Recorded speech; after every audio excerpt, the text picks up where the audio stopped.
My name is Jody Blumstein, and welcome to my YouTube channel where I am creating small tutorials to help you in your yoga practice.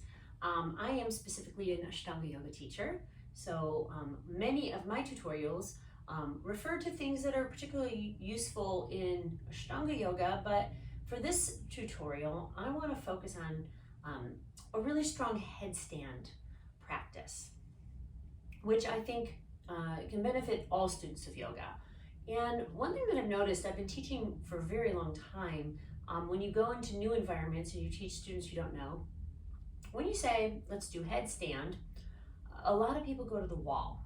So I suppose a lot of teachers teach people to go to the wall, and it's always felt a little strange to me, because if I'm going to teach people how to do headstand, why would I teach them to use a wall, right? So today I'm going to teach you about headstand. Now, I think that word headstand is a little bit deceptive because it kind of implies that you're putting the weight on your head. And of course, that's the whole thing, is that you actually don't put all the weight on your head. Your arms are very involved, right? And utilizing the arms appropriately is what makes the headstand safe. When students come to my classes and I don't know them very well, I want to make sure before they stand on their heads that they actually understand how to work with their shoulders. And so because of that, if somebody's ambivalent about doing a headstand or is really anxious to go to the wall, I might actually ask them to just skip the headstand for a couple weeks and let's look at your shoulders, right? And so the thing that I teach first, and this is like my method number one, is downward facing dolphin. Downward facing dolphin with a block.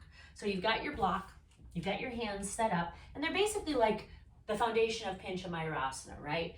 Thumbs and first fingers are flat on the floor, elbows are parallel, forearms are down, and then we want to be able to lift the hips up and drop the head through and get a feeling for what's going on with the shoulders. Now, when I ask people to do downward facing dolphin, I always encourage them to take the feet a little wider and possibly bend the knees if that helps them get the head through, particularly if the shoulders are very tight. And then when you do your very first downward facing dolphin, I want you to start breathing and counting your breaths, right? So you're holding it and you're getting a baseline for how long you can comfortably hold it. So you start counting your breaths, and maybe at 8 or maybe at 15 or maybe at 30, you're like, I'm done, take a break. Okay, so that's your first round. Right? So this is what I do with students instead of headstand. I have them do 2 or 3 rounds at their baseline number. Make that a practice for a few weeks. And that needs to happen. Once that process is complete, then something's changing, okay, with the understanding of the shoulders. And you have to go through that process to understand the purpose of it. But I would encourage that. Okay, the next step to doing your headstand is understanding the base of the headstand. So for traditional Shirshasana, we want to make sure that the elbows don't slide apart. Okay, if your mat is sweaty, sometimes it's easy for them to slide. If your shoulders are really tight, your tightness will pull the elbows out, right?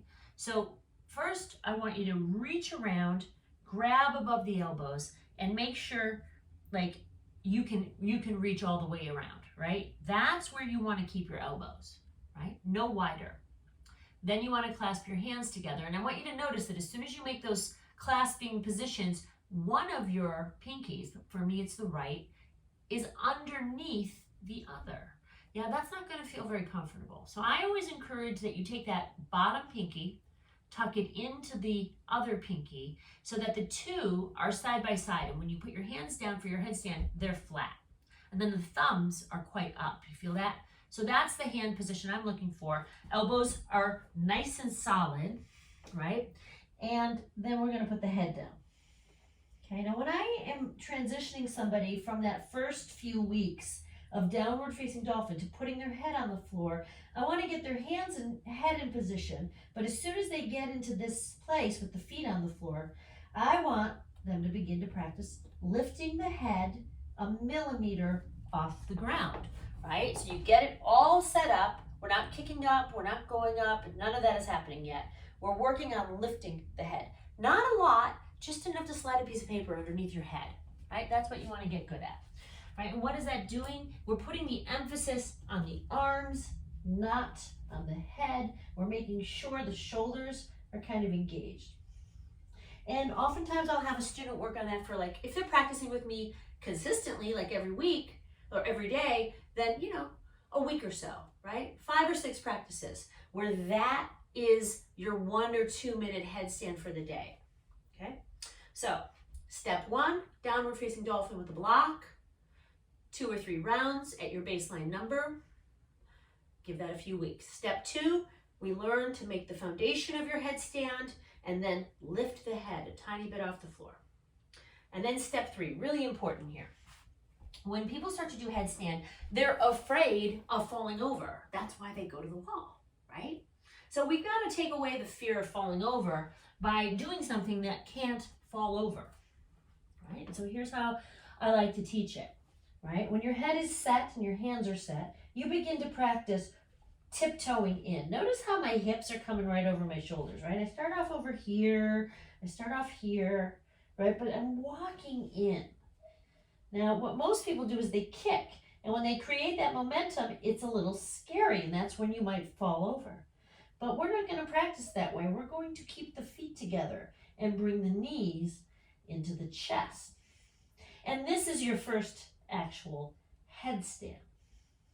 So you're going to practice this. This is your third step, right? You get into it by keeping the feet together, and then you balance with the knees bent, right? When you can do that for some period of time, right? So this is maybe a 3-month process we're looking at, maybe longer, right? When you can do that, then of course you can begin to go from bent knee headstand to straight leg headstand.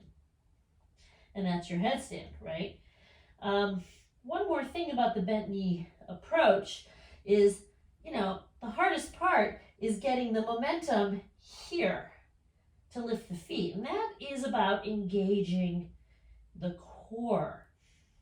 But that's the whole point, right? Is developing this deep awareness of what you're using and how you're moving, right? Are you breathing?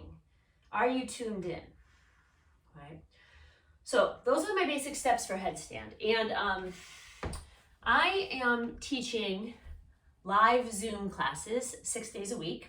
You can see the link below if you want to join a class. And in those classes, I have a lot of kind of interaction with my students. So if you have questions about this, come to class online. If you have questions for me, you can message me online, or you can message me on Instagram.